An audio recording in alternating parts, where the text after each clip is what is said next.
오늘 여러분과 함께 나눌 말씀 제목은요, 오직 믿음으로라는 이 제목의 말씀으로 함께 은혜를 나누고자 합니다. 자, 여러분들 요즘 이렇게 뉴스 이런 것을 또 신문을 보시면은 이제 제일 뜨거운 우리나라의 핫 이슈는 뭐냐 하면 아마도 이 국사 교과서에 대한, 역사 교과서에 대한 이야기일 것 같습니다. 지금 현재는 이제 여러 출판사에서 이제 국사책을 만들어내고 있고, 그걸 이제 교육부에서 허가를 해주면 그것을 이제 검정인이라고 그러죠. 검인을 받아서 이제 그 인정되면 그것을 학교에서 봐서 이제 마음에 드는 책으로 골라서 배우도록 이렇게 되어 있습니다. 그리고 이제 지금 새롭게 바뀌고자 하는 것은 여러 곳에서 만들지 말고 이제 정부에서 하나를 이제 표준되는 책을 만들어서 그걸로 이제 역사 공부를 시키겠다라고 하는 그런 이야기를 하고 있는 것이죠. 여기에 대해서 이제 각각 찬반 이제 의견이 나오고 논란이 이루어지고 있습니다. 여러분들 이제 여러 가지 그 이야기를 들으면서 나름대로의 각각의 생각을 하고 계실 것이다, 이렇게 생각이 됩니다. 여기에 대해서 제가 뭐가 옳다라고 말씀은 드리지 않겠습니다만, 다만 이제 이 논란에 문제가 되는 것은 무엇이냐? 제가 볼 때는 그렇습니다. 이 교육에 대한 문제인데, 교육계에서 이 이야기가 나오지 않고 정치권에서 이 이야기를 꺼내어 들었다라고 하는 게 사실은 좀 문제가 아닌가, 이렇게 생각이 되어집니다. 사실 정치인들은 역사에 대해서 굉장히 많은 관심을 가지게 됩니다. 우리 흔히 역사를 뭐라고 얘기하냐면 승자의 기록이다, 이렇게 이야기를 하죠. 역사 가운데 항상 승리했던 자들이 그 권력을 가지게 되고 그들에 의해서 역사가 편찬되어져 나가게 됩니다. 그렇기 때문에 사실 이 권력을 가진 자들은 항상 역사에 관심을 가지고 자기에게 유리하게 이제 쓰고 싶은 그런 유혹을 많이 받게 될 것입니다. 어찌되었건 우리가 이 여러 가지 논란을 통해서 알 수 있는 것은 무엇이냐? 역사란 굉장히 중요하다라고 하는 것이죠. 역사에 그만큼 관심을 가진다는 건 이 역사가 미치는 힘이 굉장히 크고, 그것을 어떻게 알고 있느냐, 역사를 우리가 어떻게 이해하느냐라고 하는 것이 많은 사람들에게 큰 영향을 미친다라고 하는 게 되겠습니다. 그래서 이 역사라고 하는 것은 우리가 잘 알아야 되고, 그리고 역사를 중요하게 생각하게 되는 것이죠. 자, 그래서 오늘은 이 역사에 대한 이야기를 말씀드리려고 하는데, 어떤 역사이냐? 오늘 역사적으로 참 중요한 것을 기념하는 그러한 주일이 되겠습니다. 오늘 주보 그 광고에도 이제 적어놨지만 오늘이 어떤 날이냐? 바로 종교개혁 주일인 것이죠. 종교개혁, 우리가 세계사 시간에도 배우기도 하고 많이 들어서 알고 계실 것입니다. 종교개혁을 통해서 이제 그 이전에 하나의 이제 교회였던 것이 그 이후로, 종교개혁 이후로는 가톨릭과 그리고 개신교로 이렇게 갈라지게 되었습니다. 지금도 잘 모르는 분들은 이렇게 질문을 합니다. 개신교가 가톨릭에서 나왔는데 그럼 뿌리가 같으니까 그게 그거 아니냐? 다른 것처럼 그렇게 이야기를 하냐라고 이렇게 이야기하는 사람들도 있습니다. 자, 뿌리가 같다, 이거는 맞는 말이지만 뿌리가 같다고 해서 다 같으냐? 자, 그 말이 맞는지 누가 여러분에게 물어보시면 가톨릭 교회하고 개신교 교회하고 뭐가 다릅니까? 다른 게 있습니까? 라고 만약에 누군가 물어본다면 여러분은 뭐라고 답을 하시겠습니까? 우리가 이 종교개혁이 뭐냐? 왜 이게 일어났느냐? 왜 우리는 가톨릭과 개신교는 다르냐?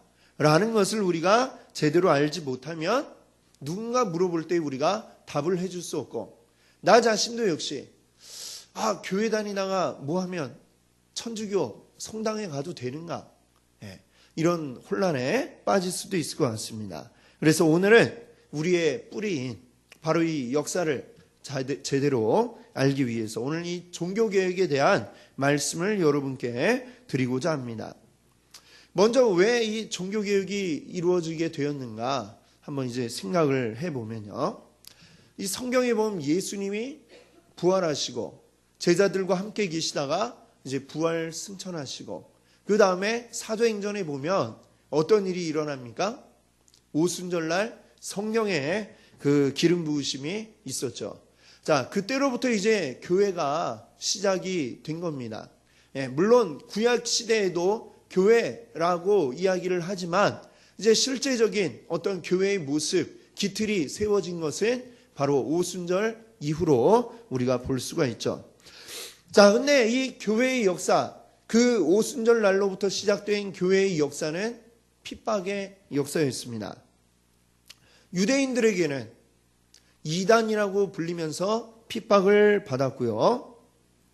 또 로마에게는 황제 숭배를 거부한다고 해서 핍박을 받았습니다. 유대인들은 생각하기에 저 사람들은 완전히 이단이야. 왜? 예수님을 하나님의 아들이라고 이야기하기 때문이죠. 무슨 사람한테 하나님의 아들이라고 이야기를 하나? 이거 자체가 대개 이제 유대인들에게는 납득이 되지 않는 이야기이고, 저 사람들이 말하는 것은 다 잘못된 것, 이단이다라고 이렇게 이야기를 하면서 이단의 뿌리를 자르기 위해서 이 기독교인들에게 핍박을 했던 것입니다. 자, 그리고 로마 사람들은 왜 이 기독교인들을 핍박했느냐? 사실 로마가 그 시대에는 엄청난 그 넓이와 영토를 자랑하는 거대한 제국이었죠. 이 큰 제국, 로마는 강력한 군사력을 바탕으로 계속해서 끊임없이 이웃 나라들을 쳐서 복종시키고 그 나라들을 로마에 편입시키거나 식민지로 만들어 나갔습니다. 그 로마라고 하는 나라 안에 다양한 나라들이 들어가 있고 다양한 민족이 들어가 있습니다. 그 수많은 사람들, 각각 생각도 다르고 말도 다른 이 사람들을 하나로, 로마라고 하는 그 하나로 묶으려고 하니까 뭔가 중심이 되는 게 필요하겠죠. 그 중심을 이제 뭘로 삼았느냐? 바로 로마 황제로 삼은 것입니다. 그리고 로마 황제에 대해서 뭐라고 이야기를 했느냐? 황제는 곧 신이다. 같은 사람이지만 로마 황제는 신이다라고 이렇게 이야기를 하고, 황제에 대해서 신과 마찬가지의 어떤 제사 의식을 드리도록 모든 로마 안에 이제 강요를 했습니다. 그런데 사실 다른 민족들에게는 이것이 큰 문제가 되지 않았습니다. 왜? 원래부터 여러 많은 신들을 섬기고 있었기 때문이죠. 다신교, 많은 신들을 섬기고 있는데 다른 사람들은 뭐 거기에 그냥 하나 더하기 1 하는 것 정도밖에는 되질 않았죠. 크게 저항 없이 황제를 신으로 숭배하는, 여기에 뭐 기꺼이 할 수 있었습니다. 물론 마음에는 좀 안 이뻤고 치사하고 이런 마음이 있었겠지만 그래도 그냥 받아들일 수 있는 수준이었습니다. 그러나 기독교인들에게는 어떻습니까? 오직 신은 누구뿐이죠? 하나님뿐입니다. 하나님뿐인데 우리는 로마 황제에게 그의 명령을 거부하지는 않겠습니다. 그러나 그를 신으로 우리가 숭배할 수는 없습니다. 라고 기독교인들은 이야기했죠. 자, 로마를 하나로 묶기 위해서 황제 숭배를 하도록 강요를 했는데 이것을 거부하고 있으니까 로마 황제들이 보기에는 이것은 아주 눈의 가시처럼 보일 수밖에 없었습니다. 로마라고 하는 그 질서를 무너뜨리는 세력으로 보였죠. 그래서 아주 가차없이 핍박하고 박해를 했고 많은 기독교인들이 그래서 죽임을 당해야만 했습니다. 자, 그런데 이것이 어느 날인가 바뀌어지게 되었어요. 바로 313년 로마의 콘스탄틴 그가 황제가 되면서 어떻게 바뀌었느냐? 그가 기독교로 개종을 했습니다. 그리고 로마의 기독교를 인정했습니다. 그리고 마침내는 로마의 국교로 기독교를 삼았습니다. 이 더 이상은 박해받는 위치에 있는 게 아니라 오히려 왕의 비호를 받고 왕의 그 힘을 뒤에 업은 그러한 권력의 중심에 교회가 서게 된 것이죠. 자, 핍박이 사라진 게 좋으냐? 핍박이 사라지니까 좋은 점이 있지만 오히려 그것 때문에 교회의 원래의 모습들이 바뀌어지게 되었습니다. 자, 교회가 풍족해지기 시작했어요. 그리고 힘이 생겨나기 시작했습니다. 그때부터 이 오랜 기간을 우리 역사에서 뭐라고 이야기를 합니까? 중세 암흑 시대라고 이렇게 이야기를 하죠. 암흑과 같은 어두운 시기라고 이야기를 합니다. 교회가 중심이 되었는데 교회가 중심이 되어서 빛이 된 게 아니라 오히려 어두운 시기가 되었습니다. 교황은 왕보다도 나중에 더 큰 권력을 가진 자가 되었습니다. 서양 역사에 보면 카노사의 굴욕이라고 하는 유명한 사건이 나오죠. 이 사건은 무엇이냐? 신성 로마 제국 황제 하인리 4세가 그때의 그 교황 앞에 잘못을 저지르고 그것을 무마하기 위해서 가가지고 찾아갔습니다. 찾아갔는데 만나주지 않으니까 눈이 내리는데 맨발로 그 앞에 서서 3일 동안 무릎 꿇고 빌었던 것이죠. 예, 대제국의 황제가 그 교황 앞에 3일을 무릎 꿇고 있어야만 했던 것입니다. 자, 이런 정도로 교황의 힘이 커지고 교회의 힘이 커지게 되었습니다. 자, 이 비슷한 시기에 또 유명한 교황 가운데 한 사람인 이노센트 3세, 이때에 이런 일화가 있다고 합니다. 교황이 이렇게 창밖으로 내다보니까 많은 수레들이 이 교황청 앞으로 계속해서 들어오고 있는 것입니다. 그것들은 바로 이 교황청에 바쳐지는 곡물을 실은 그러한 수레였습니다. 끊임없이 꼬리에 꼬리를 물고 들어오는 것을 바라보면서 교황이 그때 마침 옆에 있던 토마스 아퀴나스라고 하는 신학자에게 이렇게 이야기를 했습니다. 우리에게 은과 금이 없다는 말은 이제 지나가서 저 많은 물질들을 보라고 하면서 이렇게 이야기를 했답니다. 그러자 토마스 아퀴나스가 대답하기를 은과 금은 내게 없다는 말이 없어진 것처럼 나사렛 예수의 이름으로 걸으라는 말도 없어졌습니다. 이렇게 이야기를 했다고 하죠. 이 말처럼 교회가 이제 더 이상 하나님을 예배하기 위한 그러한 곳이 아니라 이제는 세상 권력의 중심이 되어버렸고 그 중심에 있는 성직자 역시 아무나 할 수 있는 게 아니라 돈을 많이 갖다 바쳐야 그리고 권력자의 아들만이 할 수 있는 그러한 직책이 되어버렸습니다. 자, 그 성직을 돈을 받고 파는 이런 지경이 되어버렸으니까 이 얼마나 이 교회가 타락했는지를 알 수가 있죠. 그리고 이 권력을 과시하기 위해서 큰 건물을 짓습니다. 어마어마하게 큰 성당을 짓는데 자, 그 중에 하나가 바로 지금 바티칸 안에 있는 베드로 성당입니다. 그것을 짓는데 얼마나 크게 짓는지 100년이 넘게 지었는데 아직도 완성이 되지 않은 가운데 있었습니다. 100년을 지었는데 완성이 되지 않고 얼마나 앞으로 더 오랜 기간 지어야 완성이 될지 가늠하기 어려울 그런 정도였습니다. 이 건축은 뭘로 합니까? 돈이 있어야 하죠.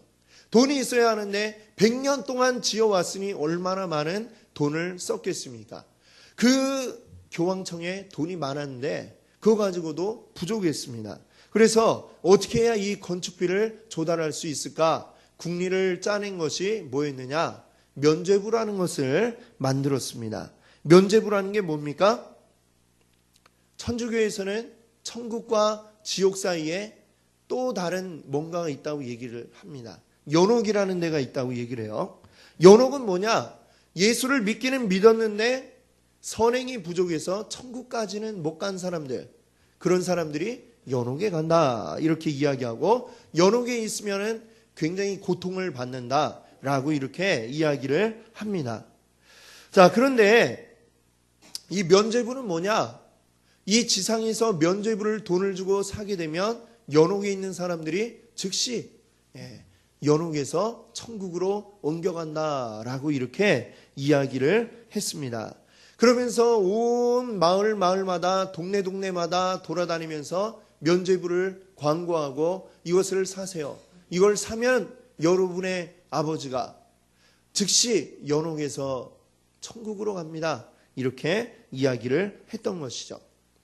자, 이 면죄부를 파는 자들이 루터가 살고 있는 비텐베르크에도 오게 되었습니다.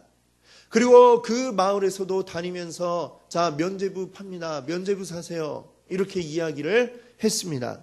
자, 그 이야기를 들을 때 루터가 참을 수가 없었습니다. 견딜 수가 없었습니다. 왜? 성경에 있지도 않은 이야기를 사람들에게 하고 있기 때문이고, 그 면죄부의 목적은 누가 보아도 저 거대한 성당, 성베드로 성당을 짓기 위한 그 돈을 모금하기 위함이라는 것을 알았기 때문입니다. 그래서 이 루터는 즉시 집에 가서 장문에 글을 썼습니다. 그게 무엇이냐? 바로 그 면죄부에 대한 여러 가지를 반박하는 95개의 조 반박문, 이것을 써서 비텐베르크 성당 이제 정문에다가 딱 붙여놓게 된 것이죠. 이것이 바로 종교개혁의 물꼬를 트는 중요한 사건이 되었습니다. 이때가 바로 그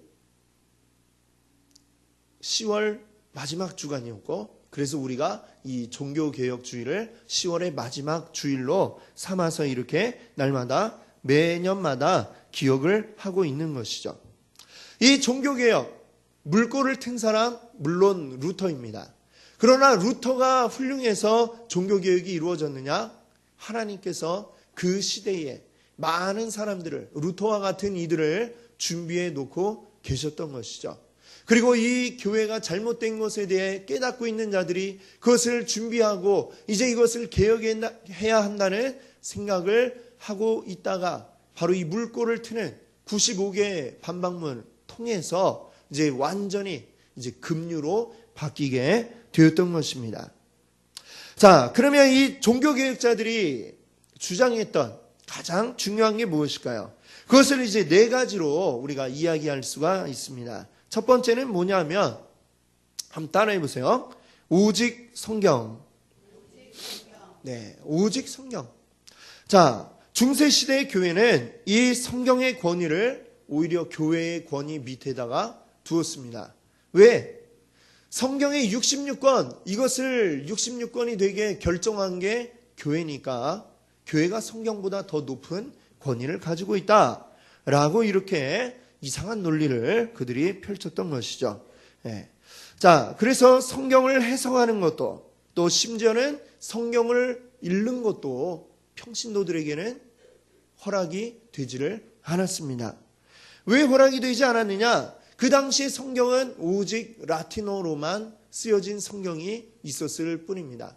라틴어는 이제 고대 로마의 언어이죠. 자, 근데 시간이 흐르면서 고대 라틴어는 더 이상 사용하지 않는 언어가 되어버렸습니다. 글 속에만 남아있는 언어이죠. 사람들은 다 그 유럽이니까 자기들이 쓰는 언어가 각각 다 있었겠죠. 영어 쓰는 사람도 있고, 프랑스어 쓰는 사람도 있고, 독일어 쓰는 사람도 있고, 각각의 그 언어들을 사용하고 있는데 성경은 오직 라틴어로만 되어 있었습니다. 그리고 이 라틴어는 따로 오랜 시간 동안 공부를 하고 익혀야만 그것을 읽고 해석을 할 수가 있었던 것이죠. 근데 이 라틴어 공부를 어떻게 해야 할 수 있느냐? 그러니까 사제가 되기 위해서 공부를 하는 사람들만이 이 라틴어를 공부했습니다. 근데 성경을 읽을 수 있는 사람은 오직 라틴어를 공부한 사제들 밖에는 없었던 것이죠. 대부분의 일반인들은 어떻습니까? 먹고 살기가 바쁜데 언제 라틴어를 공부하겠습니까? 그리고 그때에는 책이라고 하는 것도 굉장히 비쌌습니다. 왜냐하면 일일이 다 손으로 옮겨 적었기 때문이죠. 인쇄술이 그때는 없었으니까요. 그래서 이 교회에는, 그 시대에는 이 그림이 많이 있었습니다. 일반인들이 성경을 보지 못하니까 성경 이야기를 어떻게 알려줄 수 있을까? 그림을 많이 그렸던 것이죠.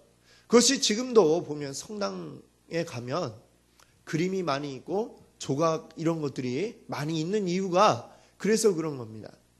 평신도들이 성경을 직접 읽고 하나님 말씀이 뭔지를 알 수 있는 방법 자체가 아예 막혀 있었고, 그리고 그러니 위에서 뭐라고 얘기를 하면은 성경이 진짜 그렇게 이야기하고 있나 보다. 성경에 없는 말을 해도 그대로 사람들에게 받아들여질 수밖에 없는 그런 구조가 되어 있었고, 교황이 뭐라고 한마디 하면 그게 권위를 가지고, 그리고 사제가 이야기하는 게 모든 100% 이건 하나님의 말씀이라고 사람들은 생각할 수밖에 없었습니다.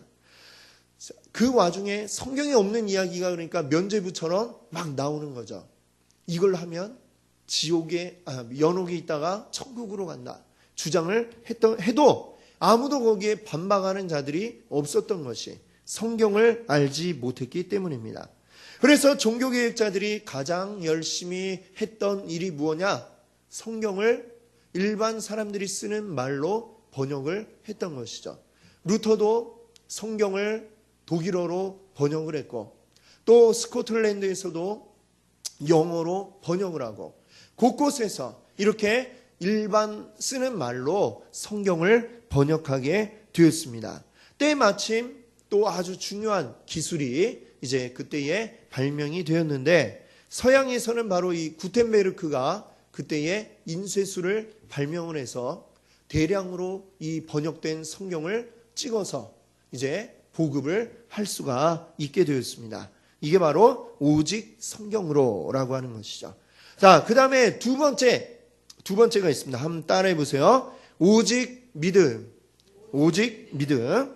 자, 오늘 함께 읽었던 본문 말씀 로마서 1장 17절 말씀에서 바울이 이야기하고 있는 것입니다. 한번 같이 읽어보겠습니다. 복음에는 하나님의 의가 나타나서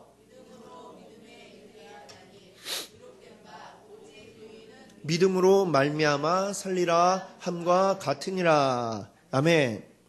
우리가 믿음으로 구원을 받는다라고 하는 것이 성경 가운데 너무나도 분명하게 이렇게 이야기되고 있습니다. 더군다나 이 말씀은 바울이 처음 한 이야기도 아니고 이미 구약성경 하박국 2장 4절에도 동일한 말씀이 나와 있습니다. 이미 구약시대에도 하나님은 말씀하시기를 믿음으로 너희가 구원받는다. 신약에 와서도 바울이 믿음으로 우리가 구원에 이르른다라고 이렇게 말하고 있는 것이죠. 우리의 구원을 어디에서 얻을 수가 있습니까? 다른 무엇으로 우리가 얻을 수 있겠습니까? 돈이 많으면 구원을 얻습니까? 아니면 지식이 많으면 그것으로 구원을 얻습니까? 아니면 유대인처럼 어떤 특정한 혈통을 타고나야 구원을 얻게 되는 것입니까? 아니죠. 아니면 요새 금수저라는 말이 아주 유행을 하더라고요. 금수저처럼 좋은 집에 태어나야 구원을 얻게 되는 겁니까? 아니죠. 그 어떤 것도 구원의 조건이 될 수가 없습니다. 우리가 구원받는데 필요한 오직 한 가지가 있다면 그것은 무엇이냐? 바로 믿음뿐이라는 것을 우리가 알고 있습니다. 지금 우리는 이렇게 너무나 잘 알고 있습니다만 종교개혁이 이루어지기 전에는 이 원리가 철저하게 무시되고 있었던 것입니다. 성경이 말하는 오직 믿음으로가 아니라 교황의 마음대로 또는 권력자들의 마음대로 그 구원의 조건이 막 들어갔다 나왔다 넣었다 뺐다 바뀌는 이런 일들이 있었습니다. 그리고 그 주장에 사람들은 성경을 보지를 못했으니까 이게 사실인지 아닌지 알 수가 없고 거기에 휘둘려서 제대로 된 믿음을 가지지 못했던 시기가 바로 그 중세의 암흑 시기인 것입니다. 그래서 종교개혁자들은 무엇을 주장한 것입니까? 오직 믿음. 오직 믿음으로만 우리가 구원받는다는 사실을 그들이 그렇게 목 놓아 외쳤던 것입니다. 자, 세 번째 원리가 있습니다. 세 번째, 따라해 주세요. 오직 은혜. 네, 오직 은혜. 종교개혁 이전에 로마 교회는 사람의 행위를 통해서 구원받을 수 있다라고 가르쳤습니다. 자, 믿음으로 구원받는다라고 이야기하지 않고 사람의 공로로 선한 일을 많이 하고 선을 많이 쌓아야 그래야 구원받을 수 있다라고 이렇게 가르쳤습니다. 급기야는 면죄부까지 들고 나와서 면죄부를 사야 천국 갈 수 있다라는 주장까지도 하게 된 것이죠. 우리가 한번 생각을 해보십시오. 이 세상 모든 만물의 창조자요 주인이신 하나님께 내가 뭘 하면 하나님이 고마워하고 그걸 인정해주고 이렇게 우리를 천국으로 인도해 주실까요? 내가 뭘 해서 하나님께 인정받아야 된다면 우리가 도대체 뭘 해야 되겠습니까?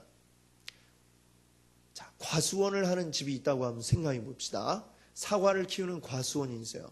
근데 그 집에 내가 가게 되었습니다. 갈 때에 선물을 하나 사갖고 가야 되겠네 생각하다가 뭘 사갖고 갈까 하다가 사과를 사가지고 갔어요. 네. 자, 과수원 집에 가는데 사과를 사가지고 가면 그 사람이 그 사과 보고 아주 감동받고 고마워하고 그럴까요? 네, 아니겠죠. 우리 집에 널린 게 사과인데 굴러다니는 게 사과인데 뭘 또 사과를 사갖고 와서 어디 구석에 놓겠죠? 그 사과 나중에 어디 썩어버려도 알지를 못할 겁니다. 하나님이 이 땅의 모든 것을 다 가지신 주인이신데 하나님의 것을 가지고 내가 하나님께 드렸어요 라고 이야기하면서 생색을 내면 하나님이 그걸 가지고 기뻐하시겠느냐라는 것이죠.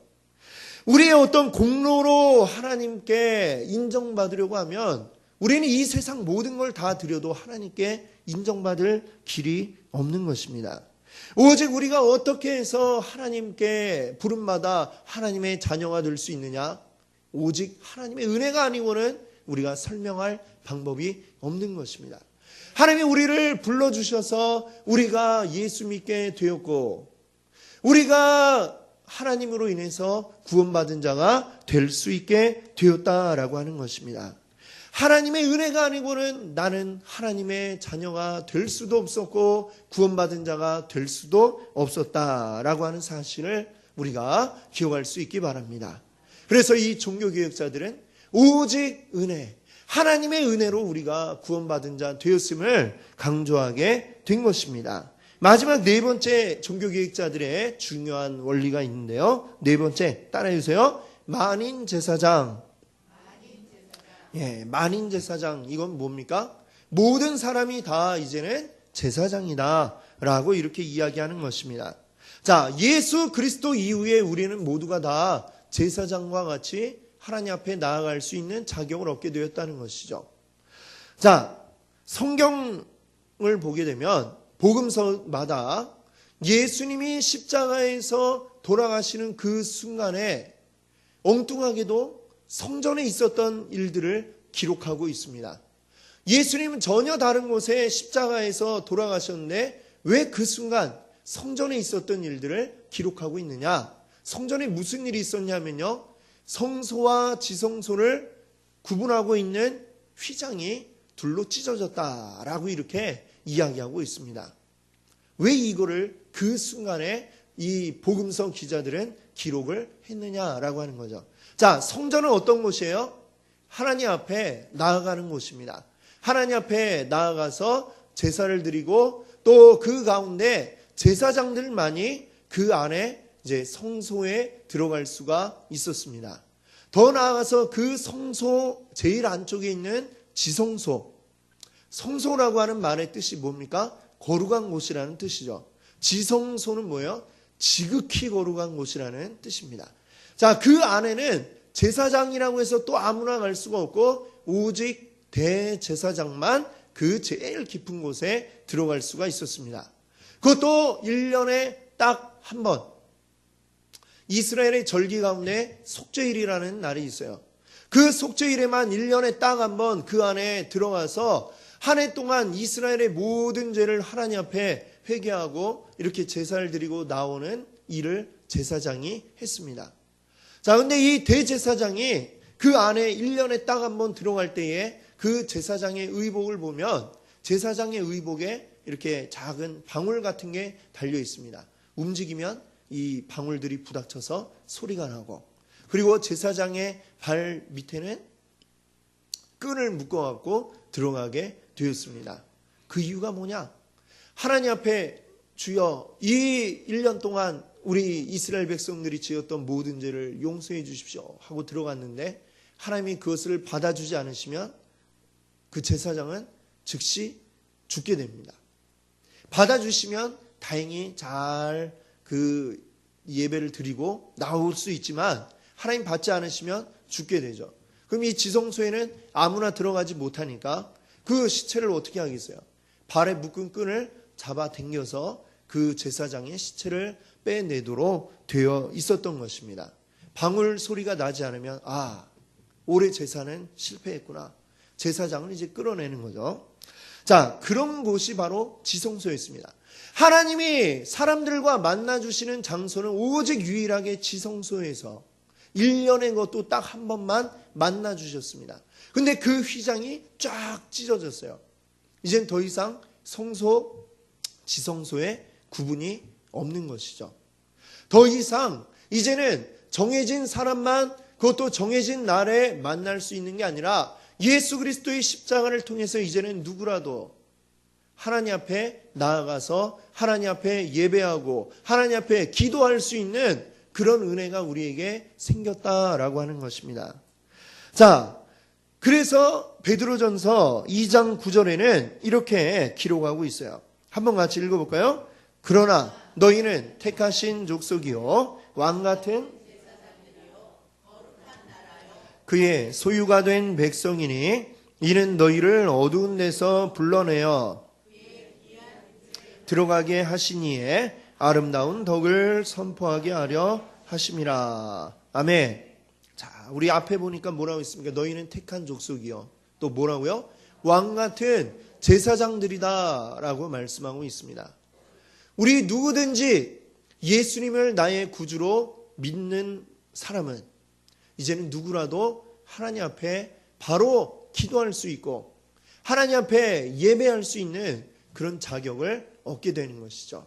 제사장, 나도 제사장이 된다라고 하는 것을 이 말씀이 이야기하고 있습니다. 그러나 이 종교개혁 이전에 교회에서는 사제들이 제사장과 같은 구약시대 제사장과 같은 역할을 감당하게 되었던 것이죠. 모든 예배의 순서도 아주 엄격하게 진행하면서, 그리고 또 지금도 쭉 지금 가톨릭 교회도 이어지고 있지만 내 죄를 고백하는데 누구한테 고백합니까? 하나님한테 고백하는 게 아니고 신부에게 가서 고해 성사라는 것을 하게 되죠. 또 기도를 하는데 하나님께 기도하는데 이 기도를 어떻게 하나님께 이게 전달이 된다고 생각하느냐 하면 마리아나 또 여러 성인들이 나의 기도를 가지고 올라가서 하나님 앞에 전달해 준다라고 이렇게 생각을 하고 기도를 합니다. 이게 잘못된 것이죠. 우리는 누구라도 하나님 앞에 직접 우리의 죄를 고백하고 회개할 자격이 있습니다. 또 우리는 바로 하나님 앞에 기도할 수 있는 자격을 얻었습니다. 베드로전서 2장 9절 말씀처럼 너희는 택한 족속이요 왕같은 제사장들이다. 이 말씀을 성경이 하고 있지 않습니까? 그 원리에 의해서 우리는 누구라도 기도할 수 있는, 여러분들은 대단한 분들이십니다. 그런 의미에서 여러분 모두가 다 제사장 되신 것을 여러분 기억하시고 기뻐하시는 여러분 되시기를 바랍니다. 아멘. 자, 이런 문제들로 인해서 이제 종교개혁이 이루어지게 되었던 것입니다. 오늘은 우리 종교개혁 주일이라고 말씀을 드렸습니다. 우리의 뿌리가, 이 교회의 뿌리가 바로 종교개혁에 있습니다. 그 시대에 성경대로 이루어지지 않고 하나님의 말씀대로 이루어지지 않는 것들을 바로잡기 위해서, 개혁하기 위해서 종교개혁이 이루어졌습니다. 오늘날도 우리 이 정신으로 하나님의 말씀으로만 우리가 바로 설 수 있기를 바랍니다. 어떤 것도 하나님의 말씀을 대체할 수 없고 어떤 것도 하나님보다 높은 권위를 가질 수가 없습니다.